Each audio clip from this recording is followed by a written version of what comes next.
Hello mga gwapo-gwapa dyan. Migo-miga. Ito bibigay ko sa inyo. Salamat Panginoon at syempre sa aking Holy Spirit. Ito nasa ako, nasa 6, Ezekiel 6:11. Ang mga kasalanan ng Israel, ipinapasabi ni Yahweh, ikaw ay pumalakpak, magpapadyak at iyong sabihing, mabuti nga sa sambayan ng Israel. Ubusin kayo sa pamamagitan ng tabak, ng salot at ng tagutom. Ang nasa malayo ay mamumuhay sa salot, sa tabak naman ang nasa malapit. Ang matirang buhay ay papatayin naman sa gutom. Ganyan ang gagawin ko upang ipadama sa kanila ang aking matinding galit. Makikilala nila. Ano ba to?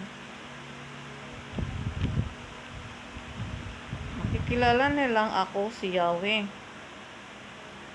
Kapag nakita nilang naghalang ang patay sa harap ng kanilang mga Diyos-Diyosan sa mga burol, sa mga bundok, sa ilalim ng mga punong kahoy at malalagong puno ng insena o sa alinmang dakong handugan nila ng mabangong samyo para sa kanilang mga Diyos-Diyosan. Parurusahan ko nga sila sa alinmang lugar na tirhan nila'y paghaharian ko ng lagim mula sa kaparangan ng diblat.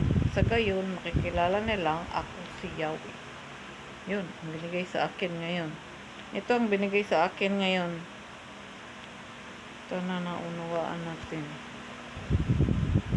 Ang nasa malayo ay mamamatay sa salot at ang sa tabak naman ang nasa malapit.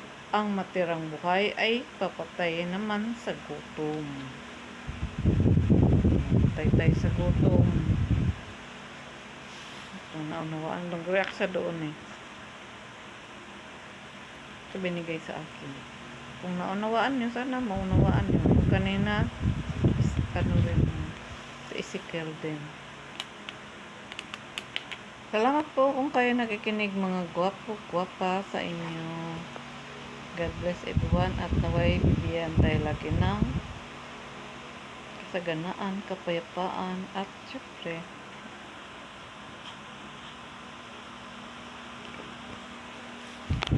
sama sa atin alagi ang Panginoong Hesus Kristo Jesus. Amen. God bless.